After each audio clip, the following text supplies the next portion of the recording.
Nongeye kubasuhuza kuri uyu munsi kuri iyi tariki ngiye kubasobanurira ibintu bigera mu icumi bigaragaza ko cyangwa se biranga ko umuntu mukundana atakigukunda cyangwa se bigaragaza ko umuntu ukunda we atagukunda cyangwa se atakigukunda. Ni ibimenyetso. Icya mbere, kuvuga ibidahuye cyangwa guhindura ibisubizo ku byo murimo muraganiraho. Akenshi usanga umuntu utakigukunda iyo muri kuganira ibintu agenda ahindura niba mu kanya akubwiye ikintu nyuma akaza kwirotura bakamenya ko yari yivuyemo ahita abihindura. Icyo ni ikimenyetso cya mbere. Icya kabiri, kugira umujinya. Niba wenda murimo muraganira ku kintu runaka cyangwa se hari nk'ikintu wari umubwiyeho warumubajije uti se kuki ndi kubona kuri wowe ibi ngibi bitari kugenda neza, wagize gutya na gutya ukabona umujinya cyangwa se kamere irazamutse. Icyo nacyo ni ikimenyetso kikubwira ko uwo muntu atakigukunda. Icya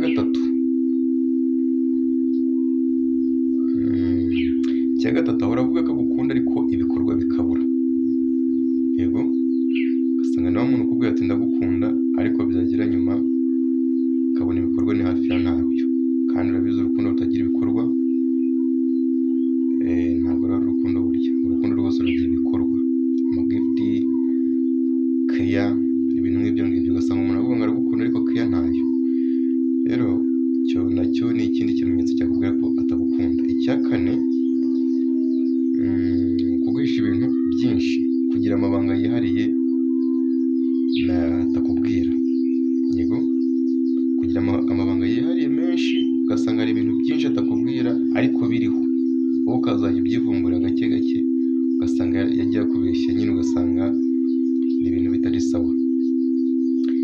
Icya gatanu, kumva hari ibyo wowe ukeneye kumenya cyangwa se ukeneye gukora ubushakashatsi kuri we, mbese arimo aragutera impamvu zo kugira ute, zo kumukoraho ubushakashatsi cyangwa se kumumenya. Icyo nacyo ni ikimenyetso cyakubwira ko umuntu atakigukunda. Burya umuntu ugukunda nta mpamvu n'imwe aguha yo kumuneka cyangwa se yo kumukoraho iperereza. N'ubumva muri utangiye kumva ushaka kumenya byinshi cyangwa se ushaka kumenya ibiri behind, uzamenye ko umuntu atakigukunda. Nuvuga ngo ni sinyari yamaze kuza muri wowe ikubwira ko umuntu atakigukunda. Icya gatandatu, guhora ari busy n'igihe bitari ngombwa. Ukamubwira ko umukeneye cyangwa se ukamubwira ko umushaka cyangwa se ukamubwira ko wifuza ko mwaganira, akavuga ati ndi busy, ati ndahuze. Akaba ahuze mu gihe cy'akazi n'igihe kitari cy'akazi. Bivuze ngo umuntu ntabwo aba agukunda, aba ari kukwima umwanya. Kandi burya umuntu mukundana cyangwa se umuntu ugukunda aguha umwanya, ntabwo akubwira ko ari busy ibihe byose. Kuba busy mu kazi byo birumvikana, ariko ntabwo umuntu aba busy igihe cyose. Ndabakunda cyane. Icya karindwi, guhindura imico igihe uri kumwe nawe. Urugero, niba wenda muri mu rugo, wenda ni umugore wawe cyangwa se ni sheri wawe, mwagera ku bantu bagahindura imyitwarire. Ni urugero, wenda nk'inshuti zawe zakubaza ngo uyu muntu se inshuti ze zamubaza ngo uyu muntu se ni iki cyawe, ni iki, ni muntu ki, cyangwa se bari kumukubazaho, ugasanga aravuga ati uyu ni inshuti yanjye, kandi uzi neza ko uri fiancé cyangwa se uri umukunzi. Mbese ntaba ari proud yo kuvuga ngo uri umukunzi, cyangwa se niba mwarashakanye ntaba ari proud yo kuvuga ngo uri umufasha we cyangwa se uri umudamu cyangwa se uri umugabo we. Ugasanga arimo aragira ute, arimo arabihisha. Umuntu ntabwo aba akigukunda habe. Umuntu ugukunda bya nyabyo ntabwo ahisha ko agukunda. Iteka ryose aba ari proud yo kumva ko abantu bamenya ko agukunda. Rero iyo atagukunda, icyo gihe aba akubeshya. Nicyo gihe mugera mu bantu ntabemerere ko mukundana. Ubwo bivuze ngo aho utariho avuga ko nta mukunzi agira, akavuga ko nta mugore agira. So icyo kimenyetso muzajye mucyitaho, bigaragaza ko umuntu atagukunda. Cya munane, gucecekana umwanya munini cyangwa se gucecekana igihe muri kumwe.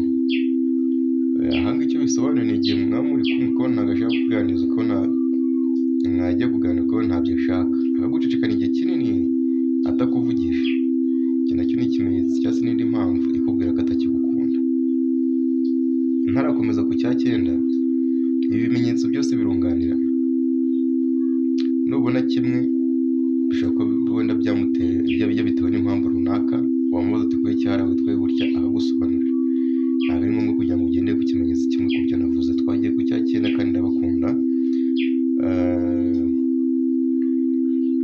Icya 9 ni ukudashaka kuvuga ku hazaza hanyu, cyangwa se ku hazaza h'ubuzima bwanyu, ku hazaza h'urukundo rwanyu, cyangwa se icyerekezo cy'urukundo rwanyu niba mugikundana, cyangwa se ku hazaza hanyu niba mubana. Uwo muntu ntabwo aba akigukunda burya, ntabwo aba ashaka kugira ngo umenye ahazaza he, cyangwa se umenye uko ahazaza harimo arahategura. Iyo atagukunda rero arabikwepa. Uramubaza ati none se ubona ahazaza hameze gute? Ati tuzaba turabiganira. Uwo muntu rero ntabwo aba akigukunda. Twagiye ku cya 10 aricyo cya nyuma.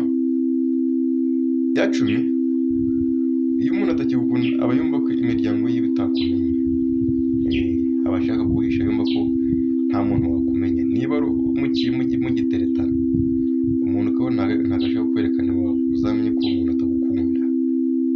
Cyangwa se mugatangira neza ati nzakujyana iwacu, nzakwereka abavandimwe, nzakwereka ababyeyi. Nyuma haca igihe runaka wamubaza ati none se tuzajya mu rugo iwanyu ryari? Haracyari igihe, ariko iba wihanganye. Uwo muntu ntabwo aba agukunda.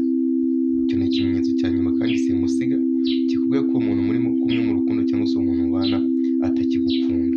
Nubona ibimenyetso rero uzamenye ko atakigukunda. Inama kuri ibi bimenyetso byose, kugira ngo ukonfirme ko umuntu mukundana atakigukunda, bisaba ngo ibi bimenyetso uko mbivuze ari 10 ubigenzure kimwe kuri kimwe. Ntukite kuri kimwe gusa, kuko ushobora kwita kuri kimwe ugasanga wenda ukitayo hari impamvu yabimuteye